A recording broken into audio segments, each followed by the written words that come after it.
The grand pool party was held in a magnificent castle, its towering spires piercing the evening sky, bathed in golden light.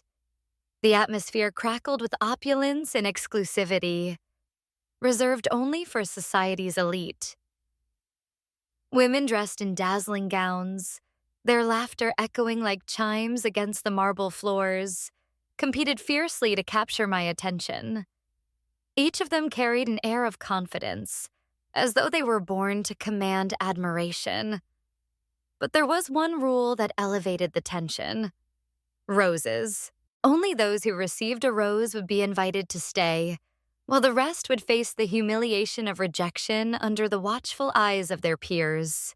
As the night unfolded, the distribution of roses became a battlefield of emotions. One by one, I handed out the delicate blooms, each accompanied by murmurs of envy from those still waiting. Then came the moment that shattered the fragile calm. A young woman, her hands trembling, realized she had been overlooked. Her face crumbled instantly, tears streaming down her cheeks like rain on glass. She stood frozen, unable to move or speak, while whispers erupted around her. She didn't even try hard enough. Some sneered, their voices sharp as knives. Others exchanged pitying glances, but no one offered comfort. The room grew heavy with unspoken judgment, and the once elegant gathering turned into a spectacle of raw human emotion. For a fleeting second, I hesitated, torn between maintaining tradition and offering solace to someone clearly in pain. Yet before I could act, another unexpected twist took center stage. A wheelchair rolled into view, drawing every eye in the room. The tension shifted again, this time charged with curiosity and disbelief.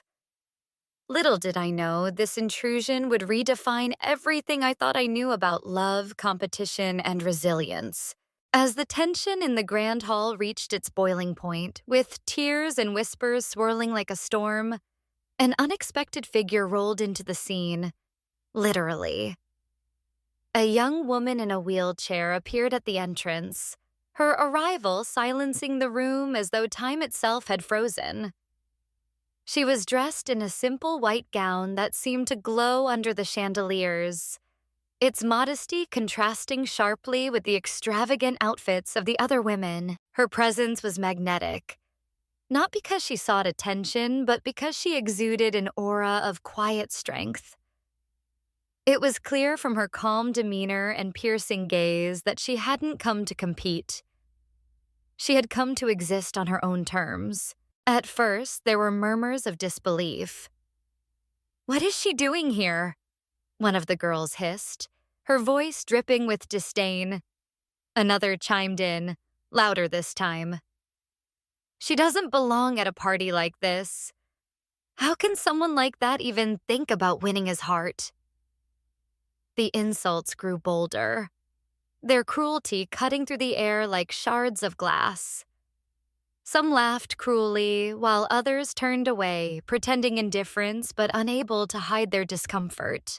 Yet despite the venomous words aimed at her, the girl remained unfazed. Her hands rested gently on the wheels of her chair, and her eyes, those deep, unyielding eyes, met mine with a clarity that sent a shiver down my spine. In that moment, I felt something I hadn't anticipated: admiration.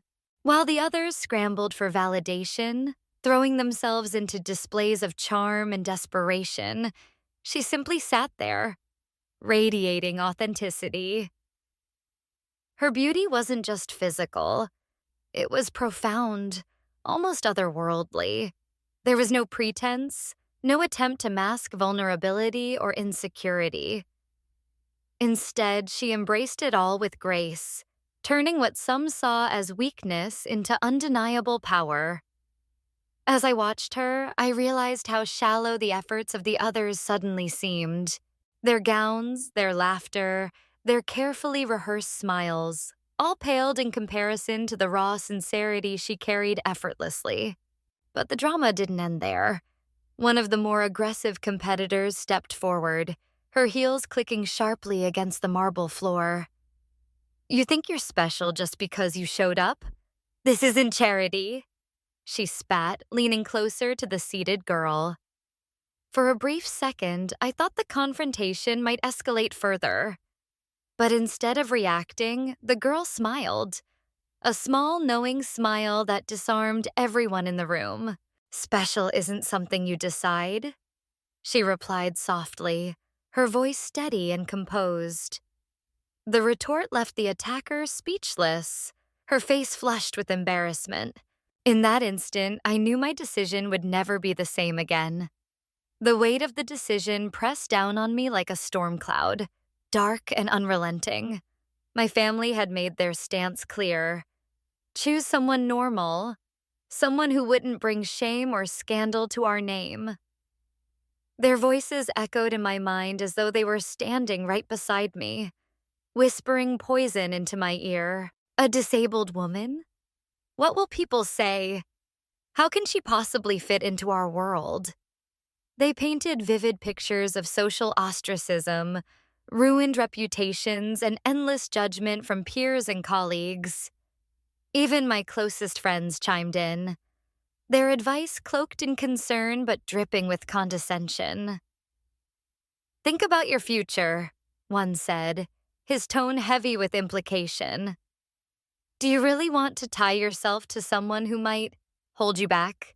But for every logical argument they presented, there was an equal and opposite force pulling at my heart.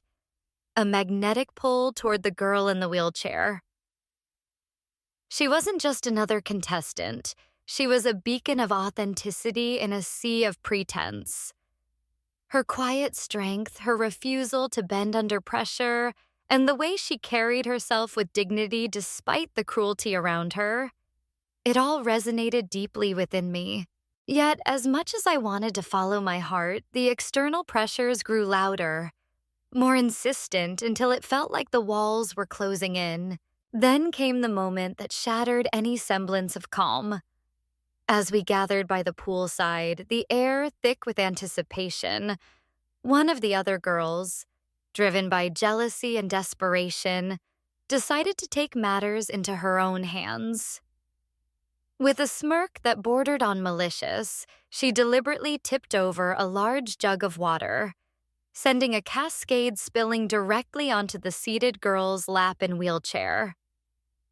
Gasps erupted around us, followed by hushed whispers and nervous laughter. The girl froze, her expression unreadable, while the perpetrator feigned innocence. "Oh no, such a clumsy accident," she exclaimed, her voice laced with mockery.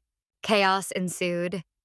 Some guests rushed forward to help, while others stood frozen, unsure how to react. The girl's gown clung to her legs, soaked through, and her wheelchair groaned under the added weight of the water. For a brief second, I feared she would break down, overwhelmed by the humiliation. But instead, she did something extraordinary. Slowly, deliberately, she wiped the droplets from her face and turned her gaze toward her attacker. There was no anger in her eyes, only a piercing clarity that silenced the entire crowd. "Is this really what you think will win him over?" she asked softly, her voice steady and unwavering. The room fell silent, the tension so thick it could be cut with a knife. I couldn't look away. Every fiber of my being screamed that this was the woman I wanted by my side. Not because of her beauty or charm, but because of her resilience, her ability to rise above pettiness and cruelty. And yet the stakes were higher than ever. Choosing her meant defying not only societal expectations, but also those closest to me. It was a gamble, one that could cost me everything. My family's approval, my friendships, perhaps even my career. As the evening wore on, the whispers intensified. Family members cornered me in private, their words sharp and urgent. "You're throwing away everything we've built for this? For her?" One uncle slammed his fist on the table, his face red with fury. "If you choose her, don't expect us to support you." Friends pulled me aside, offering veiled threats disguised as advice. "Be careful, Ryan. People won't forget this decision easily." Each warning chipped away at my resolve, making me question whether love was worth the price. Yet, amidst the chaos and doubt, one image kept replaying in my mind. Her sitting there, drenched but unbroken, staring down her tormentor with quiet defiance. In that moment, she hadn't just survived the attack, she had triumphed over it. That kind of strength wasn't something money or status could buy. It was raw, unfiltered courage, the kind that inspired admiration and awe. And so, as the final moments approached and the last rose remained in my hand, I knew what I had to do. The choice wasn't easy. It never is when love demands sacrifice. But it was undeniable. My heart had spoken, and now it was time to listen. The tension in the room had reached a fever pitch, with every eye fixed on me as though I were standing at the edge of a precipice. The weight of expectation hung heavy in the air, suffocating and unrelenting. Just moments before, one of the girls, her face flushed with anger and desperation, had stormed to the center of the gathering, her voice cutting through the chaos like a knife. "You need to announce your decision now," she demanded, her hands trembling as she clutched her phone. "Or I'm calling the police." Her threat reverberated through the hall, sending shockwaves of panic rippling across the crowd. For a fleeting second, time seemed to freeze. The other contestants exchanged nervous glances, their earlier bravado crumbling under the pressure. Even the girl in the wheelchair, who had remained so composed throughout the evening, appeared momentarily shaken. Her knuckles whitened as she gripped the arms of her chair, her gaze steady but tinged with uncertainty. It was clear that this wasn't just about roses anymore. It was about power, control, and the unraveling of carefully constructed facades. I felt trapped, caught between two irreconcilable forces. On one side stood society's expectations, the unyielding rules of class, status, and tradition that dictated my every move. My family's stern warnings echoed in my ears, blending with the murmurs of disapproval from friends and acquaintances. They painted a grim picture of isolation and ruin if I dared to defy convention. On the other side was the pull of my heart, a magnetic force drawing me toward the girl in the wheelchair. She represented everything they feared: unpredictability, vulnerability, and the raw beauty of authenticity. Yet how could I ignore what my soul yearned for? The girl threatening to call the police stepped closer, her heels clicking sharply against the marble floor. "Are you going to stand there all night? Or are you going to make a choice?" She spat, her voice dripping with venom. Her eyes burned with a mix of fury and jealousy, her composure fraying at the edges. Behind her, others began to murmur, some urging me to act while others whispered doubts about my sanity. The atmosphere grew unbearable, the silence punctuated only by the faint rustle of fabric and the occasional intake of breath. And then, amidst the turmoil, something extraordinary happened. The girl in the wheelchair spoke, her voice calm but carrying an authority that silenced the room. "If you're going to call the police," she said, addressing the aggressor directly, "then do it. But know this: fear doesn't win hearts, and neither does manipulation." Her words struck like lightning, illuminating truths that no one else had dared to voice. For a moment, the girl with the phone hesitated, her confidence wavering. Then, with a frustrated huff, she turned away, muttering curses under her breath. But the reprieve was short-lived. As soon as the immediate threat subsided, the internal battle within me intensified. Every argument, every plea, every warning replayed in my mind like a broken record. Could I really risk everything for love? Or would choosing safety mean sacrificing my happiness and perhaps even my integrity? Each option came with its own price, and neither seemed fair. As the clock ticked on, the guests grew restless. Some began to leave, unable to bear the suspense any longer. Others lingered, their curiosity outweighing their discomfort. Meanwhile, the girl in the wheelchair sat quietly, her presence a quiet anchor in the storm. She didn't beg, plead, or try to sway my decision. Instead, she simply waited, trusting me to follow my heart, even if it led somewhere unconventional.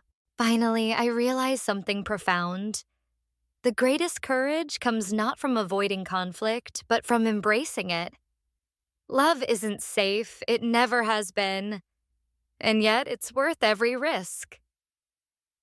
With that thought crystallizing in my mind, I took a deep breath and prepared to face whatever consequences lay ahead. The moment of truth arrived like a thunderclap, shattering the fragile veneer of decorum that had held the evening together. As I stood in the center of the grand hall, surrounded by expectant faces and whispered judgments, I knew there was no turning back. The weight of my decision pressed down on me, not just as a choice, but as a declaration, a proclamation of who I was and what I valued above all else. My heart pounded in my chest, each beat reverberating through the silence like a drum roll before the final act. With every eye fixed on me, I took a deep breath and began to speak, my voice steady despite the storm raging inside. I've spent this entire evening listening to advice, expectations, warnings, but now it's time for you to listen to me. The room froze, the collective curiosity palpable. Love isn't supposed to be easy. If it were, it wouldn't mean anything. And tonight, I choose love. Not convenience, not status, not fear. I turned toward her then, the girl in the wheelchair who had captured my heart without even trying. She sat quietly, her expression unreadable, yet her presence radiated strength. You, I said, stepping closer so that my words carried only to her, though everyone else strained to hear. You are extraordinary. You don't fight for attention, but you command it anyway. You don't seek validation, yet you inspire it effortlessly. In a world obsessed with perfection, you remind me of what truly matters: authenticity, resilience, and courage. Then, raising my voice so it echoed off the marble walls, I continued. If loving you means giving up everything I have, my wealth, my reputation, my family's approval, then so be it. I would trade all the riches in the world for one lifetime with you. This isn't just about roses or parties or superficial competitions anymore. It's about choosing someone who makes me want to be better, someone who challenges me to see beyond the surface. As soon as the words left my lips, chaos erupted. Gasps filled the air, followed by murmurs of disbelief and outrage. My uncle, red-faced and furious, stormed forward. "You're throwing away your legacy for her," he spat, pointing accusingly at the girl. "She'll never fit into our world, and neither will you if you stay with her." Others joined in, their voices rising in a cacophony of disapproval. "Think about your future." One shouted, "Do you really believe she can handle the life you lead?" Another sneered. But the harshest blow came from my own father, his voice low and cutting. "If you walk out that door with her, consider yourself no longer part of this family." His words hung in the air like a death sentence, heavy and unyielding. For a brief second, doubt crept into my mind. Was I being reckless? Selfish? Could I really abandon everything and everyone I'd ever known? Yet when I looked at her, All hesitation melted away. Her eyes met mine, calm and unwavering, as though she already understood the sacrifices we'd both have to make. "It's okay," she whispered softly, so quietly that only I could hear. "We don't need them." Those four simple words ignited something within me, a fire that burned brighter than any fear or doubt. Turning back to the crowd, I raised my chin defiantly. "Let me make one thing clear," I said, my tone firm. "This isn't a negotiation. I'm not asking for permission. I'm telling you that I love her, and nothing, no amount of money, no threat of abandonment, no societal pressure will change that. If you can't accept it, then that's your loss, not mine." And with that, I walked toward her, extending my hand. Without hesitation, she placed hers in mine, her grip warm and reassuring. Together, we moved toward the exit, leaving behind the glittering chandeliers, the judgmental stares, and the suffocating weight of expectations. As the massive doors closed behind us, I felt an overwhelming sense of freedom, a liberation from the chains of conformity. Outside, the cool night air greeted us, crisp and refreshing. For the first time in what felt like forever, I could breathe. "Where do we go from here?" she asked, her voice tinged with both uncertainty and hope. Smiling, I replied, "Anywhere, as long as it's together." As the final chapter of this whirlwind journey unfolded, I found myself standing in front of a camera, no longer the conflicted man torn between societal expectations and matters of the heart, but Ryan, the storyteller. The weight of everything I had been through still lingered, a constant reminder of how close I'd come to losing not just love, but also myself. "This isn't just my story," I began, my voice steady yet tinged with emotion. "It's a testament to the power of choosing authenticity over conformity, even when the world tries to drown you in its rules." I paused, letting the words sink in, knowing that somewhere out there, someone might be facing their own version of my struggle. Someone caught between fear and desire, between what society demands and what their heart yearns for. "Life isn't easy," I admitted, leaning closer as if sharing a secret. "In fact, it can feel like an endless storm. People will tell you who you should love, where you belong, and how you're supposed to live your life. They'll make you doubt yourself, question your choices, and sometimes they'll even threaten to leave you behind. But let me tell you something. They don't get to decide your worth." My mind flashed back to the girl in the wheelchair, her quiet strength and unwavering resolve. She hadn't just changed my life. She had taught me that true courage isn't about avoiding pain or conflict. It's about embracing them head-on because some things are worth fighting for. When you find someone who makes you want to be better, who challenges you to see beyond the surface, don't let go, I urged, my tone growing more impassioned. "Yes, the road may be hard.